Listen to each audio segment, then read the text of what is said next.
J'ai rien préparé. Quoi? J'ai rien préparé. Mais c'est pas grave. Moi non plus, t'inquiète pas. Ok. Personne n'a préparé ici. Ok. Ça me rassure.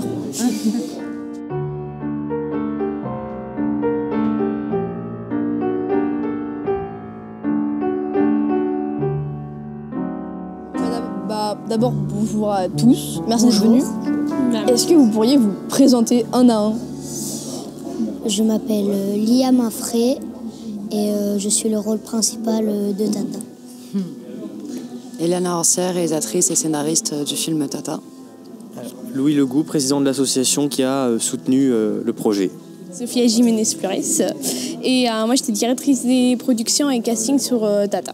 Pour vous, comment s'est passé le tournage? Il y avait beaucoup de plans, beaucoup de mise en scène à faire en une semaine. Wow. Et on a réussi. Ça n'a pas été facile. Je pense que la préparation, ça a été le plus difficile que le tournage. Je ne pensais pas que j'allais tomber sur un enfant en or. Incroyable, vraiment. Je pensais que ça allait être ça la chose la plus difficile au sein d'un tournage. Pas du tout. J'étais plus derrière les acteurs qui jouaient les adultes que l'enfant. Liam a su vraiment bien se gérer. Il arrivait à être super ouvert avec moi. Enfin, j'ai réussi à casser ce mur, cette cohésion de réel acteur et plus à frères et sœurs. Et ce qui était intéressant avec Liam, c'est qu'il s'est beaucoup intéressé à l'histoire. Ouais. Il s'est montré très curieux et je trouve ça, c'est la chose la plus primordiale pour un acteur pour jouer dans un film, c'est vraiment s'intéresser le plus possible à l'histoire pour vraiment rentrer dedans et se mettre dans le personnage. Et les castings étaient quand même un peu difficile à trouver parce que comme elle disait Eliana, c'est un projet non rémunéré, donc il y a un projet étudiant, donc des fois les personnes ils disent, comme c'est des statuts étudiants, ils disent on fait pas forcément peut-être confiance, etc. Et surtout pour les enfants, du coup pour les rôles des Kézia, parce que nous on est dans les Alpes-Maritimes, donc on fait à Nice. Les gens du Sud n'étaient pas en vacances, mais les gens du Nord étaient en vacances, donc on est plus à aller chercher vers Lille, Paris.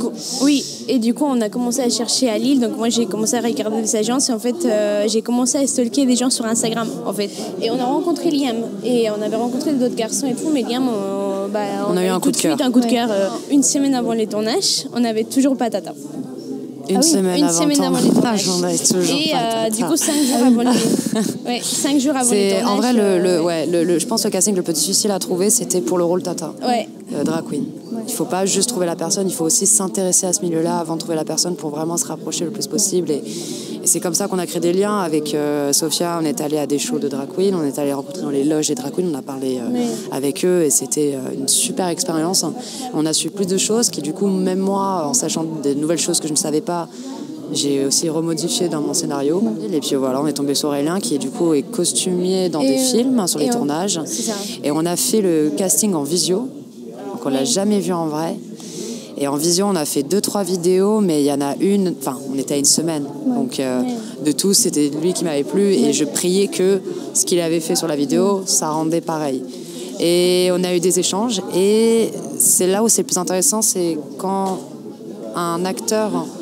Pas forcément un acteur aussi, mais qui a compris et qui te rapporte une information ou une situation qui peut être très intéressante à ton histoire. Tu te dis que forcément, il a vraiment compris, il pourra vraiment s'intégrer dans le personnage et du coup bien jouer. Moi, ce que je demande aux acteurs, c'est de jouer avec leur charisme, leurs émotions, de comment eux, ils réagiraient face à cette situation. C'est-à-dire que je ne disais pas tu dois jouer Kézia ou tu dois jouer Tata, tu dois jouer toi, Liam, dans la situation de Kézia ou Aurélien dans la situation de Tata. C'est comme ça qu'on se rapproche plus du réalisme. Et moi, ce que j'aime le plus, c'est le casting sauvage. C'est-à-dire pas prendre forcément des gens qui ont beaucoup d'expérience, mais prendre des gens où leur charisme ou leur personnalité se rapproche énormément du personnage. Et c'est là où on arrive vraiment à se rapprocher du réel. Et c'est là où on arrive à accrocher sur l'émotion pour le public.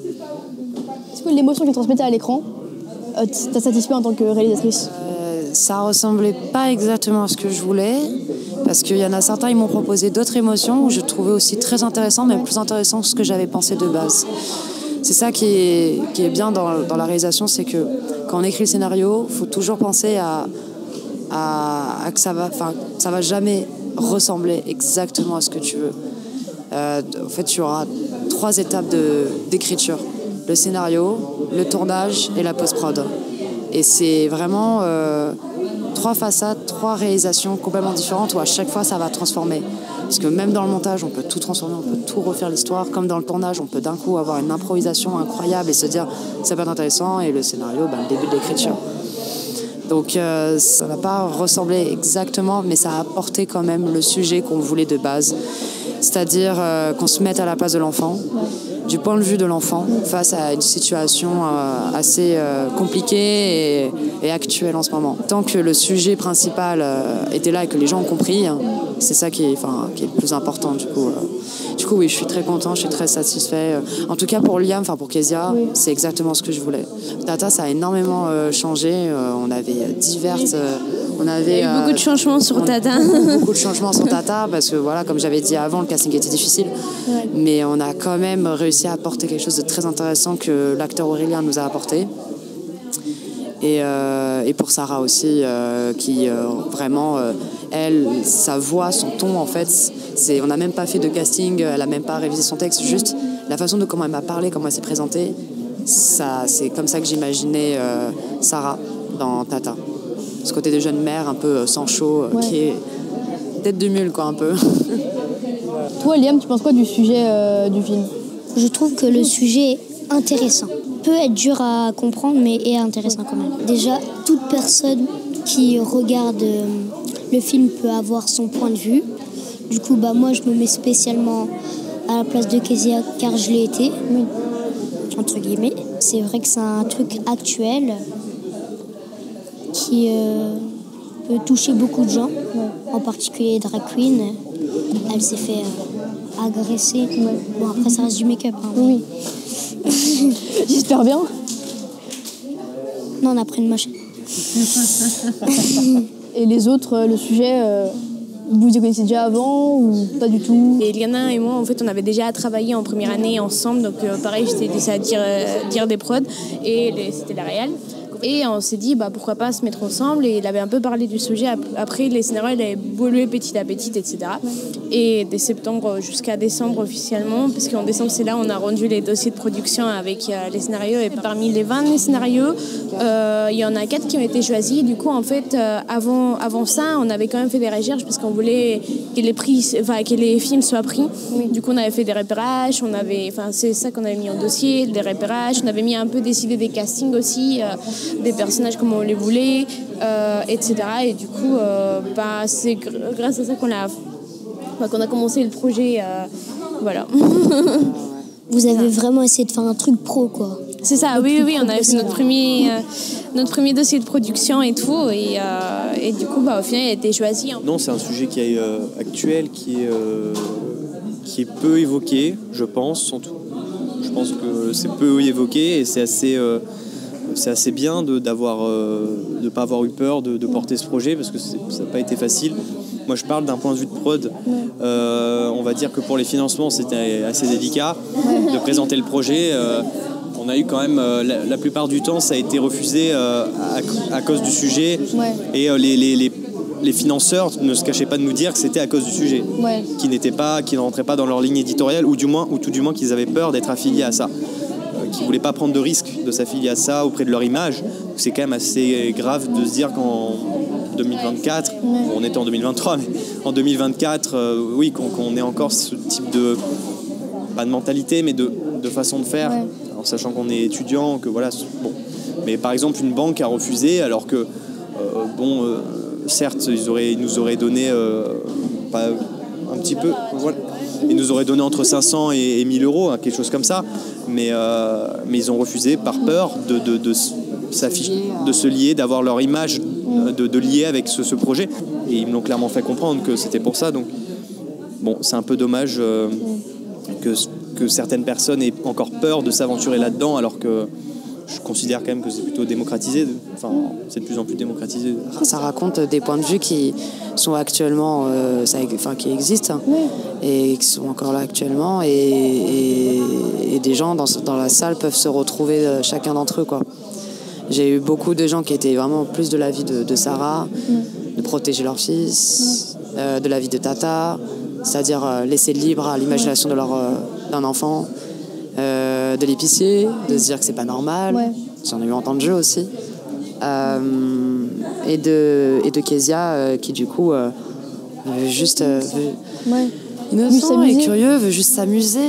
Ce qui est, en fait, ce que je voulais surtout raconter, qui était le plus important pour moi dans ce film, c'est laisser les enfants imaginer ce qu'ils veulent, laisser les libres, laisser s'amuser. Leur mettez pas un point de vue d'un adulte.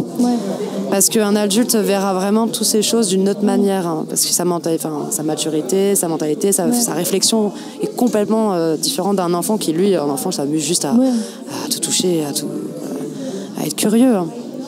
Ce qui est triste, c'est qu'on veut tous le bien de Kezia, c'est-à-dire on a envie de dire à tout le monde, que ça soit Tata, Sarah, l'épicier, je veux dire, votre point de vue en tant qu'adulte, vous le mettez de côté et vous l'imposez pas sur un enfant innocent, quoi. Et malheureusement, c'est ce qui se passe. Parce que ça, à cause de ça, ça a dû une séparation que le personnage Kezia n'a pas pu comprendre, ne sait pas vraiment pourquoi. Oui, évidemment. Et ça peut lui toucher lui aussi personnellement de ce qu'il a pu faire. Et ça peut le rendre coupable alors qu'il n'a rien fait. C'est ça, malheureusement, c'est un combat qu'on vivra toujours, que des parents vivent encore aujourd'hui même. Ça existait aussi avant, à mon enfance, je l'ai vu, je l'ai vécu, j'ai vu d'autres jeunes qui l'ont vécu, qui m'ont aussi raconté la même expérience et qui se sont tous vus un peu dans le côté Kezia. Ils ont tous, entre guillemets, fait quelque chose qui n'était pas, on va dire, normal dans une société dans laquelle on vit, c'est-à-dire que le bleu va aux garçons et le rose va aux filles. Ouais, mais... Ok. Et merci beaucoup d'avoir accepté d'être interviewé, d'être venu, d'avoir fait ce film, parce que vraiment il est vraiment bien. De rien. Donc merci à vous. Merci d'avoir parlé de ça. Merci à vous aussi, à tout le monde. Merci à toi pour tes questions.